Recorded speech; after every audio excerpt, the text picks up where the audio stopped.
Hello வணக்கம் மதுரை மக்களே. இப்போ நம்ம எங்கே இருக்கோம் அப்படின்னு பார்த்தீங்கன்னா, மதுரைக்கு பக்கத்தில் இருக்க பிள்ளையார்பட்டியில் தாங்க இருக்கோம். இங்கே முதல் முறையாக கோடி அர்ச்சனை பெருவிழா அப்படின்னு ஒரு பெருவிழா நடக்குது. அப்படின்னா என்ன அப்படின்னு பார்த்தீங்கன்னா, விநாயகப் பெருமானுக்கு ஒரு நாளைக்கு 1,00,000 தடவை அர்ச்சனை பண்ணி அதே மாதிரி தொடர்ச்சியாக 100 நாளைக்கு நடக்குது. இது எப்போ இருந்து நடந்துட்டு வருது அப்படின்னு பார்த்தீங்கன்னா, பிப்ரவரி 11 மே 23 வரைக்கும் நடந்துக்கிட்டு இருக்கு.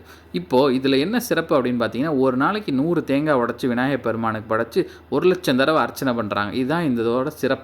நீங்கள் இதில் பார்ட்டிசிபேட் பண்ண விரும்பினா என்ன பண்ணணும் அப்படின்னா, நேராக பிள்ளையார்பட்டி போயிருங்க.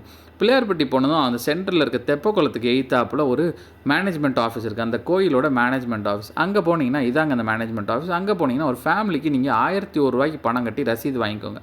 அதுக்கப்புறம் அவங்களே கைட் பண்ணி உங்களுக்கு அந்த அர்ச்சனை நடக்கிற இடத்துக்கு கூட்டு போய் ஃப்ரண்ட்டில் உட்கார வச்சு உங்களுக்கு எல்லா சிறப்பும் பண்ணிடுவாங்க.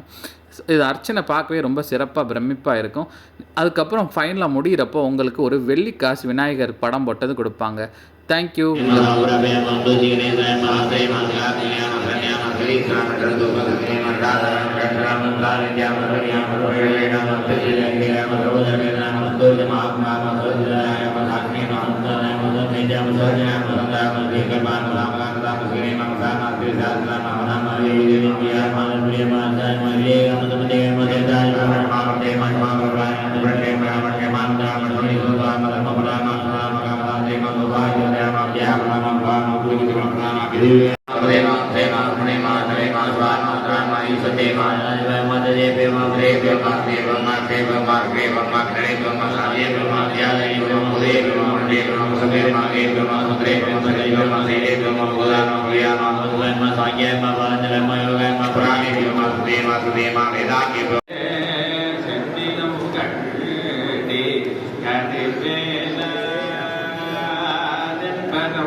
கண்டு அன்பு